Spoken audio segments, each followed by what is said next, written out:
for spring? Cool shirts, man. I change them. I get some kind of funny, cool shirts. Like my Christmas sweater or something I wear. No, great to be out here getting practice. I mean, this is what we work hard to come out and play football.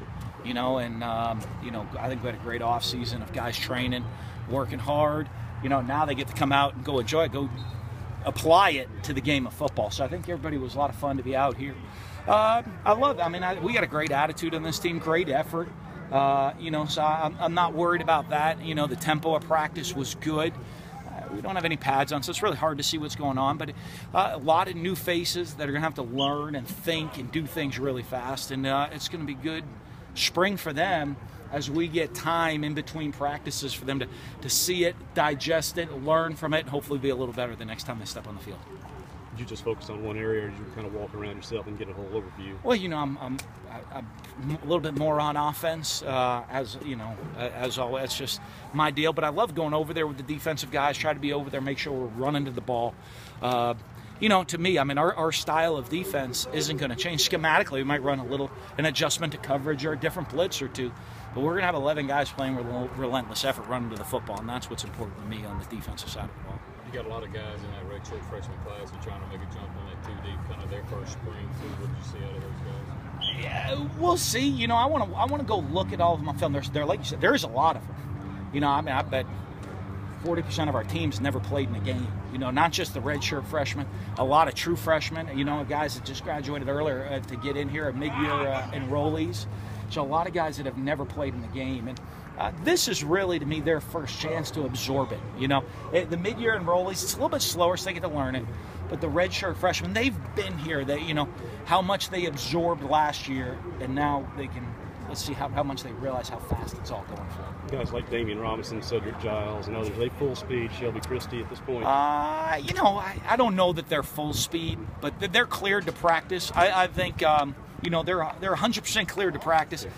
It's hard for me to say they're all 100% because they haven't been cleared the whole offseason. They're still building back up to that, you know, with those guys. So it's good to see them out there. We got a bunch of guys banged up, you know, a couple of carryovers from last season, a couple of spring, you know, conditioning with Duranya and Damian and JT.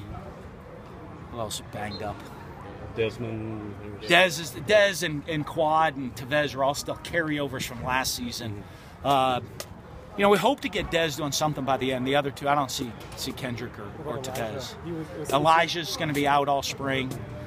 You know, the great thing as a quarterback, though, I mean, that's one position, and he's fortunately, I guess, with it in his leg and not his you know, his back leg, that he can actually sit and throw, and he's going to get some quality work despite being out for the spring. It was kind of a rough spring break, just bad news-wise. Did you talk to the guys about, I don't know if behaving is the right word, but just kind of trying to avoid bad situations? And well, we always do that within the program. You know, I mean, we're always trying to develop guys. You know, spring break is when everybody's away from campus, and you know, a lot of them in hometowns all over the country with different things going on. So, you know, the two incidents, I mean, we had over spring break, I guess the only way you can control one is, I guess you control both of them by just locking yourself in your house. And these guys are kids. They want to go out. You know, I'm in DAC, and then they're going to go out and try to have fun. Durania's with friends at home. I mean, you try to get guys to make good decisions, but, you know, they're college kids. Is DAC okay? Yeah. Was there any residual effect, I guess, from what happened, the bottle and everything? Threw a bad pass on the first 7-on-7 route. I don't know if that was an effect of anything right there, but the rest of the day he looked okay. No, he's fine. I mean, he's fine with all that stuff. Just, you know, I mean, I think it's a learning experience for him. He wants to be a college kid. Today's world in college athletics, that's not the case. You can't be a regular college kid anymore. You're held to a different standard. How has the game changed in that sense that, you know, that can't be a college kid anymore? Do you have that conversation with him? Or how? Yeah, but it's always still hard, you know? I mean, I've been around it before. I mean, Tim Tebow couldn't be a college kid. At the very end of his career, Alex Smith was hard for him to be a college kid. You know, you see that with guys. You know, and you know, they got to learn because they I mean, they can't go lock themselves in a room. I mean, he's a 21-year-old kid doing what 90% of the rest of the college kids in the country are out there trying to have fun and go have a good time, be out with friends.